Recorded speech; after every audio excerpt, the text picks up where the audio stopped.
the Duke and Duchess of Cambridge, along with Prince Harry, are by far the most relatable generation of the royal family. The couple met at university, had normal jobs, and are very hands-on when it comes to raising their kids, but they are royal after all, so there are some things which have to be done a certain way, like giving birth. The couple's third child is due to make an appearance any day now, and Kate is due to give birth at the Lindo Wing of St Mary's Hospital in Paddington. The hospital itself is National Health Service, NHS, but the Lindo Wing is a private maternity unit within it. It costs £5,900 to give birth in one of its normal rooms, plus an extra £1,175 for any additional night stay, according to the unit's most recent price list. But many people have asked why the NHS isn't good enough to welcome a royal baby. The Mirror's royal correspondent Victoria Murphy has a few guesses as to why Kate has picked to go private.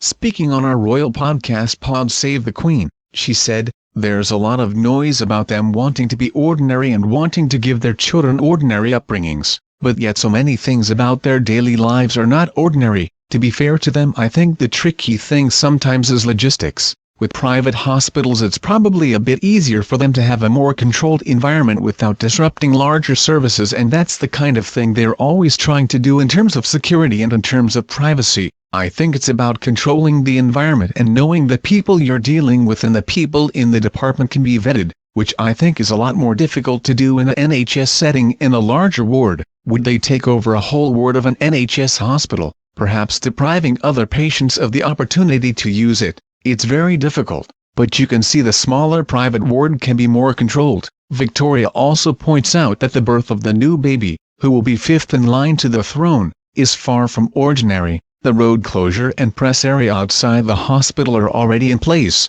She added, "They're never going to get treated like any other NHS patient, and people might dislike that as well. I think we probably have to say, if we're going to have a royal family, we probably have to accept there are going to have to be things that are different. There's a huge interest in this birth, and to pretend that this is a normal scenario is just unrealistic." Kate's due date is unknown, but it's expected to be in the next couple of weeks. It was originally believed Kate might opt for a home birth this time around, but it seems this is no longer the case. Prince George and Princess Charlotte were both born at the Lindo Wing.